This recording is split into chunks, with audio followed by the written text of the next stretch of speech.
Ternyata 3 penyakit ini yang paling banyak diderita jemaah haji saat di Tanah Suci.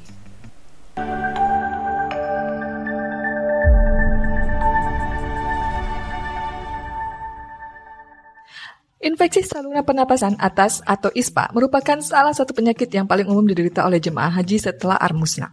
Penyakit lainnya yang juga sering muncul adalah hipertensi dan diabetes dengan komplikasi.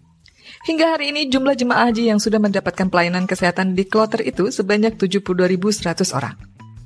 Saat ini terdapat 238 jemaah yang dirawat inap di rumah sakit di Arab Saudi. Penyakit yang paling banyak diderita adalah terkait pernapasan seperti pneumonia atau radang paru, diikuti oleh diabetes dengan komplikasi serius serta penyakit jantung koroner atau serangan jantung.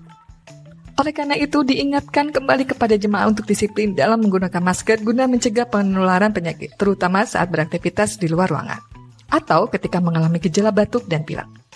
Imbauan tersebut tampak diikuti oleh sejumlah jemaah haji yang baru tiba di Bandara Internasional King Abdulaziz Jeddah kemarin. Mereka terlihat mengenakan masker dengan baik saat beraktivitas di dalam pavilion menunggu keberangkatan kembali ke Indonesia.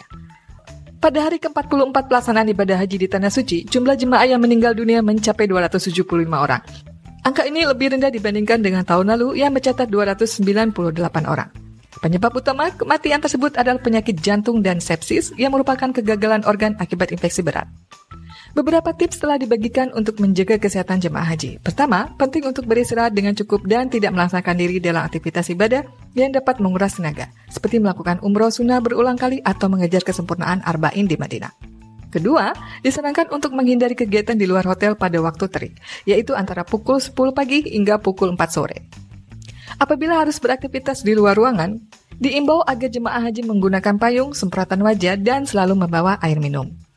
Pertama-tama penting untuk mengkonsumsi air putih atau air zam-zam dalam jumlah yang cukup, tanpa menunggu rasa haus. Selain itu, untuk mencegah penularan penyakit, penggunaan masker sangat dianjurkan, baik saat beraktivitas di luar maupun ketika mengalami batuk atau pilek. Diingatkan pula agar jemaah haji lansia selalu didampingi oleh teman sesama jemaah saat beraktivitas di luar hotel. Hal ini bertujuan untuk memantau dan melindungi mereka dari kemungkinan tersasar atau menghadapi masalah lainnya. Dan juga melakukan konsultasi secara rutin di kloter-kloter dengan dokter yang ada di kloter minimal 1 kali 1 minggu untuk mengetahui perkembangan kondisi penyakit yang saat ini dialami. Di sisi lain, jemaah haji yang mengalami gejala demam disertai batuk dan pilek, terutama jika disertai sesak napas, disarankan untuk segera mencari perawatan kesehatan terdekat setelah kembali ke tanah air. Perhatian terhadap kesehatan sangat penting untuk menjaga keselamatan jemaah haji.